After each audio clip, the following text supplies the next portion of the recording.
ብሉይ ኪዳን ኦሪት ዘፍጥረት ምዕራፍ 1 በመጀመሪያ እግዚአብሔር ሰማያትንና ምድርን ፈጠረ።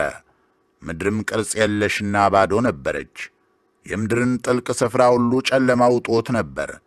የእግዚአብሔርም መንፈስ በውኆች ላይ ይረብብ ነበር። ከዚያም እግዚአብሔር ብርሃን ይሁን አለ። ብርሃንም ሆነ። እግዚአብሔርም ብርሃኑን መልካም እንደሆነ አየ። ብርሃኑን ከጨለማ ለየ። እግዚአብሔርም ብርሃኑን ቀን፣ ጨለማውን ሌሊት ብሎ ጠራው። መሸ፣ ነጋም፣ የመጀመሪያ ቀን። እግዚአብሔር ውሃን ከውሃ የሚለይ ጠፈር በውኆች መካከል ይሁን አለ። ስለዚህ እግዚአብሔር ጠፈርን አድርጎ ከጠፈሩ በላይና ከጠፈሩ በታች ያለውን ውሃ ለየ። እንዳለውም ሆነ። እግዚአብሔር ጠፈርን ሰማይ ብሎ ጠራው። መሸ፣ ነጋም፣ ሁለተኛ ቀን።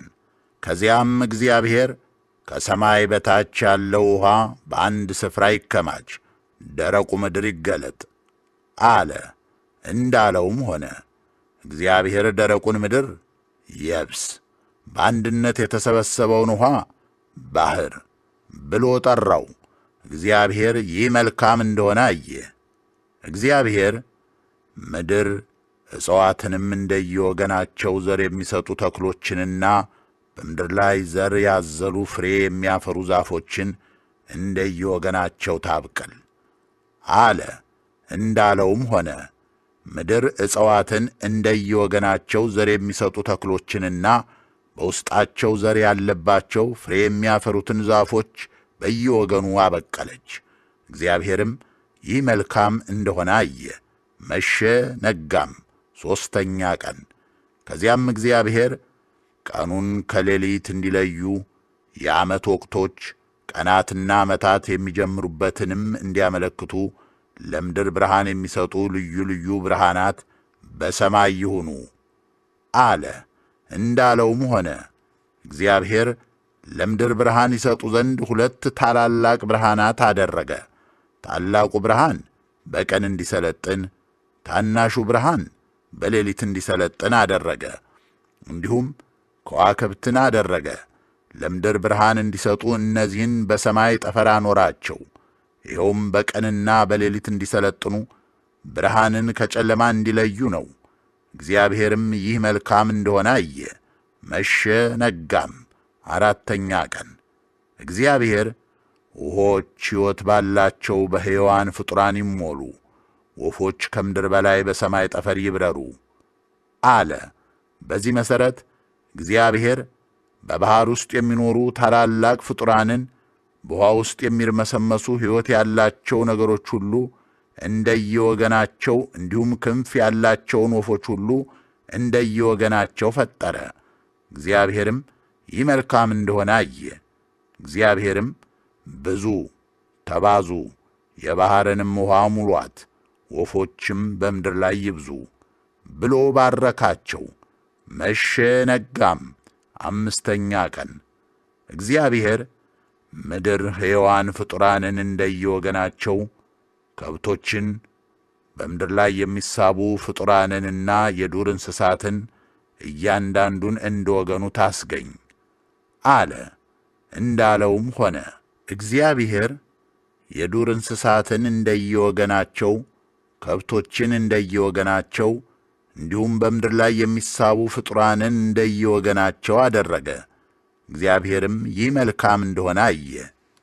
እግዚአብሔር ሰውን በመልካችን በአምሳላችን እንሥራ፣ በባሕር ዓሦች፣ በሰማይ ወፎች፣ በከብቶች፣ በምድር ሁሉ ላይ እንዲሁም በምድር በሚሳቡ ፍጡራን ሁሉ ላይ ሥልጣን ይኑራቸው አለ።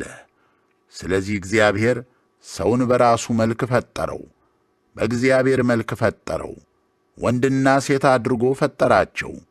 እግዚአብሔርም ብዙ ተባዙ፣ ምድርን ሙሉአት፣ ግዙአትም፣ የባሕርን ዓሦች፣ የሰማይን ወፎች እንዲሁም በምድር ላይ የሚንቀሳቀሱትን ሕያዋን ፍጡራንን ሁሉ ግዙአቸው ብሎ ባረካቸው።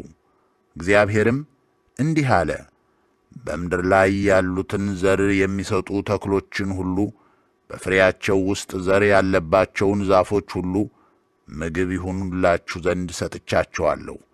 እንዲሁም ለምድር አራዊት ሁሉ፣ ለሰማይ ወፎች ሁሉ፣ በምድር ላይ ለሚንቀሳቀሱ ሕያዋን ፍጡራን ሁሉ ማንኛውም ለምለም ተክል ምግብ እንዲሆናቸው ሰጥቻለሁ።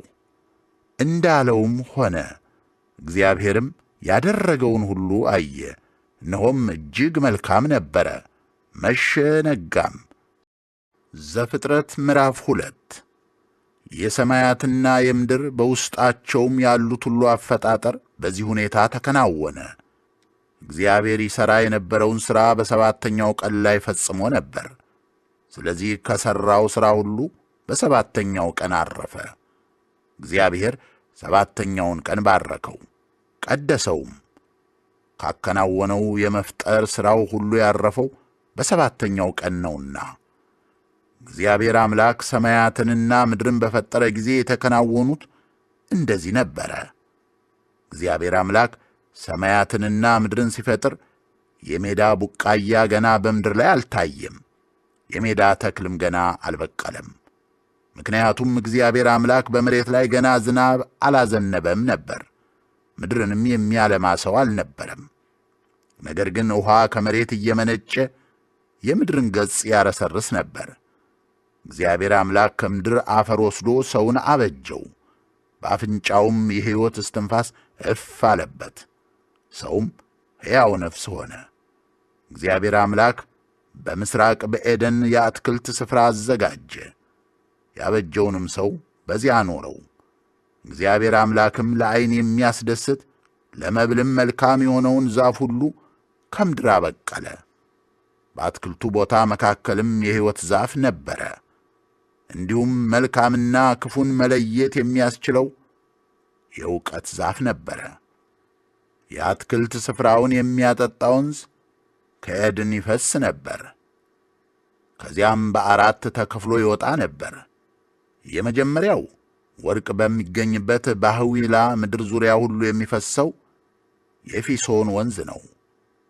ኤውላጥ ምርጥ የሆነ ወርቅ፣ መልካም መዓዛ ያለው ከርቤና የከበረ ድንጋይ የሚገኙበት ምድር ነው። ሁለተኛው በኢትዮጵያ ምድር ዙሪያ ሁሉ የሚፈሰው የጊዮን ወንዝ ነው።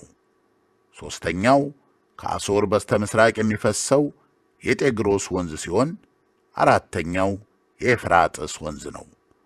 እግዚአብሔር አምላክ ሰውን ወስዶ እንዲያለማትና እየተንከባከበ እንዲጠብቃት በዔድን የአትክልት ስፍራ አስቀመጠው። እግዚአብሔር አምላክ ሰውን እንዲህ በማለት አዘዘው፣ በአትክልት ስፍራው ውስጥ ከሚገኝ ከማንኛውም ዛፍ ፍሬ ትበላለህ፣ ነገር ግን መልካምና ክፉን ከሚያሳውቀው ዛፍ አትብላ፣ ምክንያቱም ከእርሱ በበላ ቀን በርግጥ ትሞታለህ። ከዚህ በኋላ እግዚአብሔር አምላክ ሰው ብቻውን መሆኑ መልካም አይደለምና የሚስማማውን ረዳት አበጅለታለሁ አለ። እግዚአብሔር አምላክ የዱር አራዊትንና የሰማይ ወፎችን ከምድር ሠርቶ ነበር። ለእያንዳንዳቸው ምን ስም እንደሚያወጣላቸው ለማየት ወደ አዳም አመጣቸው። አዳም ሕይወት ላላቸው ፍጡራን ሁሉ ያወጣላቸው ስም መጠሪያቸው ሆነ። ስለዚህ አዳም ለከብቶች፣ ለሰማይ ወፎች፣ ለዱር አራዊት ሁሉ ስም አወጣላቸው። ይሁን እንጂ ለአዳም ተስማሚ ረዳት አልተገኘለትም ነበር። እግዚአብሔር አምላክም በአዳም ላይ ከባድ እንቅልፍ ጣለበት። አንቀላፍቶም ሳለ ከጎድኑ አንዲት አጥንት ወስዶ ስፍራውን በሥጋ ሞላው። እግዚአብሔር አምላክ ከአዳም የወሰዳትን አጥንት ሴት አድርጎ ሠራት፣ ወደ አዳምም አመጣት። አዳምም እንዲህ አለ፣ እነሆ ይህች አጥንት ከአጥንቴ ሥጋም ከሥጋዬ ናት፣ ከወንድ ተገኝታለችና ሴት ትባል። ስለዚህ ሰው ከአባቱና ከእናቱ ተለይቶ ከሚስቱ ጋር ይጣመራል፣ ሁለቱም አንድ ሥጋ ይሆናሉ። አዳምና ሚስቱ ሁለቱም ራቁታቸውን ነበሩ፣ ይሁን እንጂ አይተፋፈሩም ነበር። ዘፍጥረት ምዕራፍ 3 እባብ እግዚአብሔር አምላክ ከፈጠራቸው የዱር አራዊት ሁሉ ተንኰለኛ ነበረ። ሴቲቱንም በእርግጥ እግዚአብሔር በአትክልቱ ስፍራ ካሉ ዛፎች ከማናቸውም እንዳትበሉ ብሎአልን? አላት። ሴቲቱም እባቡን እንዲህ አለችው፣ በአትክልቱ ስፍራ ካሉት ዛፎች ፍሬ መብላት እንችላለን። ነገር ግን እግዚአብሔር በአትክልቱ ስፍራ መካከል ከሚገኘው ዛፍ ፍሬ እንዳትበሉ እንዳትነኩትም፣ አለበለዚያ ትሞታላችሁ ብሎአል። እባቡም ሴቲቱን እንዲህ አላት፣ መሞት እንኳ አትሞቱም። ከፍሬው በበላችሁ ጊዜ ዓይናችሁ እንደሚከፈትና መልካምና ክፉን በማወቅ እንደ እግዚአብሔር እንደምትሆኑ እግዚአብሔር ስለሚያውቅ ነው። ሴቲቱ የዛፉ ፍሬ ለመብል መልካም፣ ለዓይን የሚያስደስትና ጥበብንም ለማግኘት የሚያጓጓ እንደሆነ ባየች ጊዜ ከፍሬው ወስዳ በላች። ከእርሷም ጋር ለነበረው ለባሏ ሰጠችው፣ እርሱም በላ። የሁለቱም ዓይኖች ተከፈቱ፣ ራቁታቸውን መሆናቸውንም ተገነዘቡ። ስለዚህ የበለስ ቅጠል ሰፍተው አገለደሙ። ቀኑ መሸትሸት ሲል እግዚአብሔር አምላክ በአትክልቱ ስፍራ ሲመላለስ አዳምና ሔዋን ድምፁን ሰምተው ከእግዚአብሔር አምላክ ፊት በዛፎቹ መካከል ተሸሸጉ። እግዚአብሔር አምላክ ግን አዳምን ተጣርቶ የት ነህ አለው። አዳምም ድምፅህን በአትክልቱ ስፍራ ሰማሁ፣ ራቁቴን ስለሆንሁ ፈራሁ፣ ተሸሸኩም ብሎ መለሰ። እግዚአብሔርም ራቁትህን መሆንህን ማን ነገረህ? ከእርሱ እንዳትበላ ብዬ ካዘዝሁ ዛፍ በላህን? አለው። አዳምም ይህች ከእኔ ጋር እንድትኖር የሰጠኝ ሴት እርሷ ከዛፉ ፍሬ ሰጠችኝና በላው አለ። እግዚአብሔር አምላክ ሴቲቱን ይህ ያደረግሽው ምንድን ነው አላት። እርሷም እባብ አሳሳተኝና በላው አለች። እግዚአብሔር አምላክ እባብን እንዲህ አለው፣ ይህን ስለ ሠራህ ከከብቶችና ከዱር እንስሳት ሁሉ ተለይተህ የተረገምክ ሁን። በሕይወትህ ዘመን ሁሉ በደረትህ እየተሳብህ ትሄዳለህ፣ አፈርም ትበላለህ። በአንተና በሴቲቱ በዘርህና በዘሯ መካከል ጠላትነትን አደርጋለሁ። እርሱ ራስህን ይቀጠቅጣል፣ አንተም ተረከዙን ትቀጠቅጣለህ። ሴቲቱንም እንዲህ አላት፣ በምጥ ጊዜ ጭንቅሽን አበዛለሁ፣ በሥቃይም ትወልጃለሽ። ፍላጎትሽም ወደ ባልሽ ይሆናል፣ እርሱም የበላይሽ ይሆናል።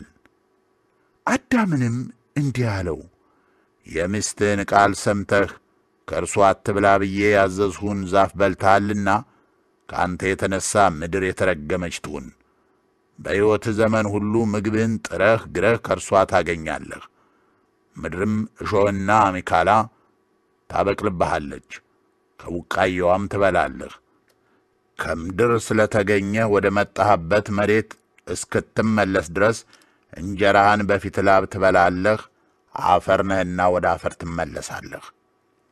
አዳምም የሔዋን ሁሉ እናት ናትና ሚስቱን ሔዋን ብሎ ጠራት።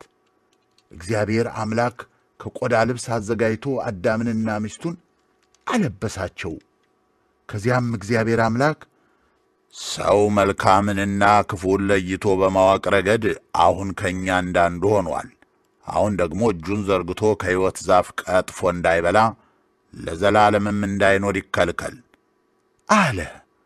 ስለዚህ የተገኘበትን ምድር እንዲያርስ እግዚአብሔር አምላክ ሰውን ከዔድን የአትክልት ስፍራ አስወጣው። ሰውንም ካስወጣው በኋላ ወደ ሕይወት ዛፍ የሚወስደውን መንገድ ለመጠበቅ ኪሩቤልንና በየአቅጣጫው የምትገለባበጥ ነበልባላዊ ሰይፍ ከዔድን በስተ ምሥራቅ አኖረ።